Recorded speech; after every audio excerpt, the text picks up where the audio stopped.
75% of the approximate 23,000 non-commercial horse operations in Pennsylvania are on limited acreage and require intensive management.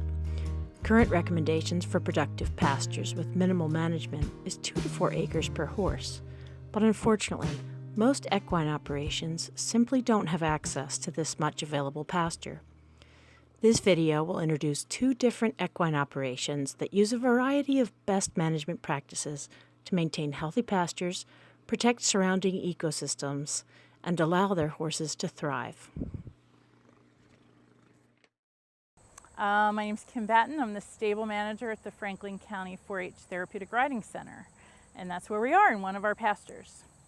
We have 11 horses on the property. Right now we have 9 program horses and 2 staff horses, and they're divided into 3 groups.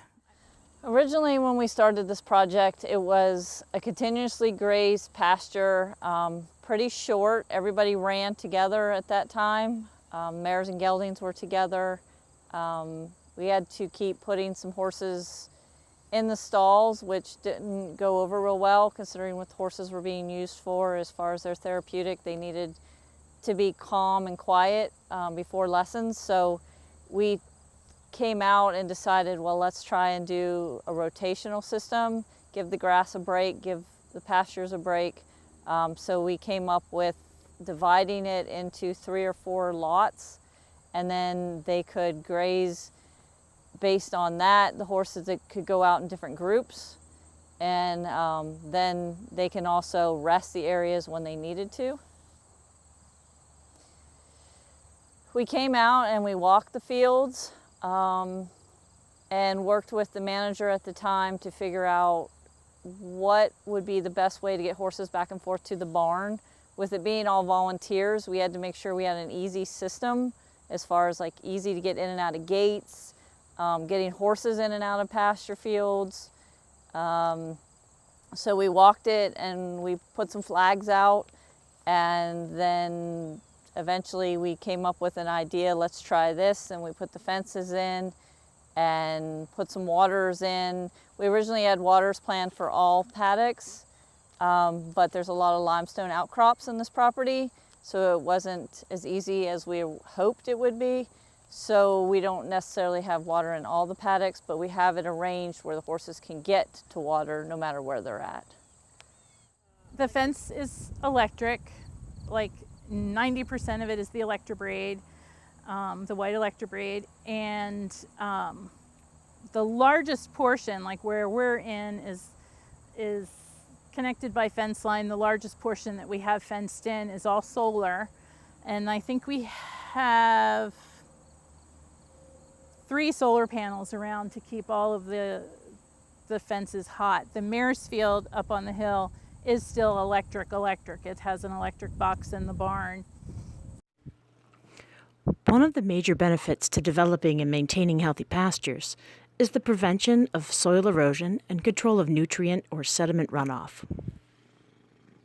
Well, basically what we did was, because we do have the fish hatchery downstream and it's a quality stream, with having this all in grass, it helps keep any of the sediment runoff from going down in there. So we've captured all that.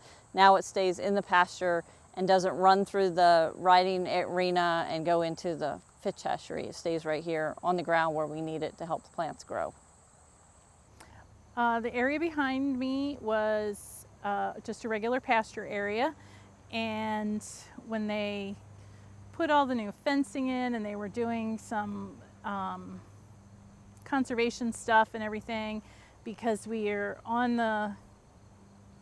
right here is right next to the fish hatchery and the falling spring.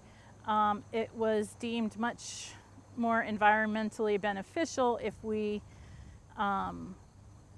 fenced off a small section of this and put a little man-made pond in for drainage. Our gutters from the indoor and that area all goes into there, so that we're not draining yucky stuff into the falling spring. So we do not turn horses out in that area at all. The geese like it, the herons like it.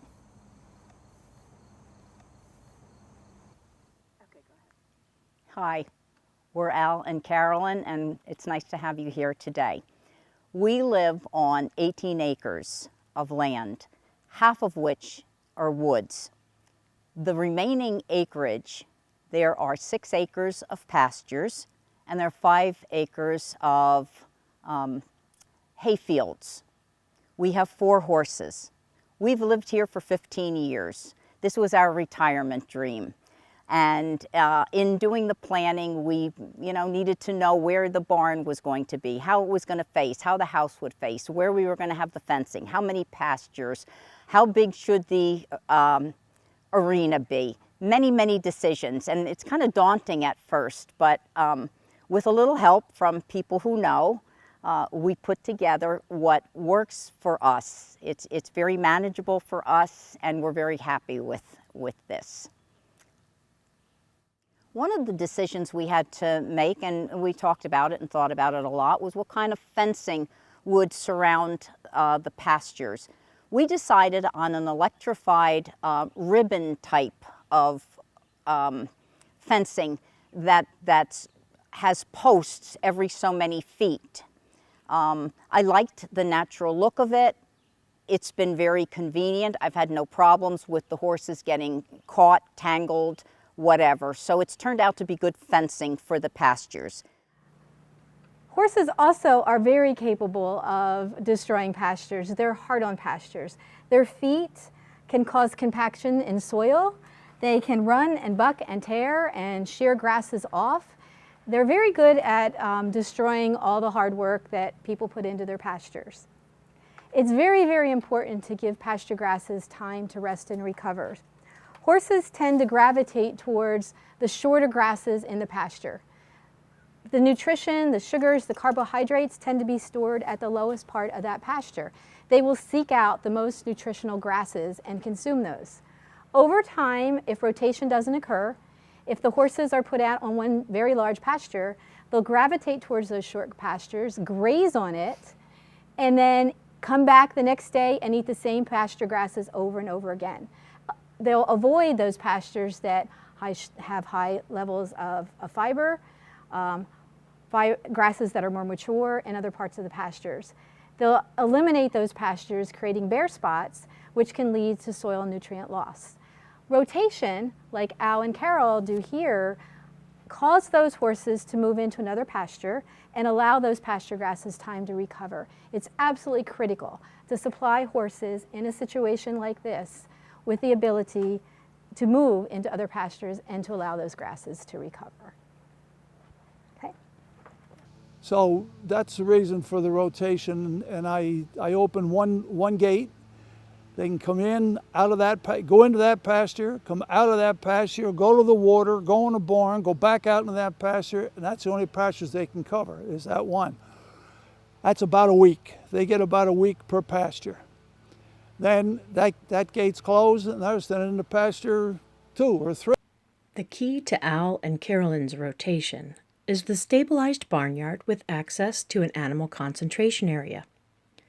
A gate separates the laneway that provides access to one of 3 pastures, as determined by their rotation plan.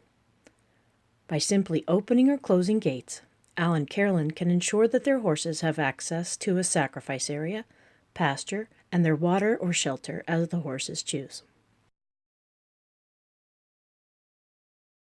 The purpose of a sacrifice lot is to keep your good pastures from getting destroyed with holes, with, them tearing around. What's that? Overuse. Overuse, which is another good one. Although we have three good pastures, big pastures that we rotate. We'll get to that in a minute.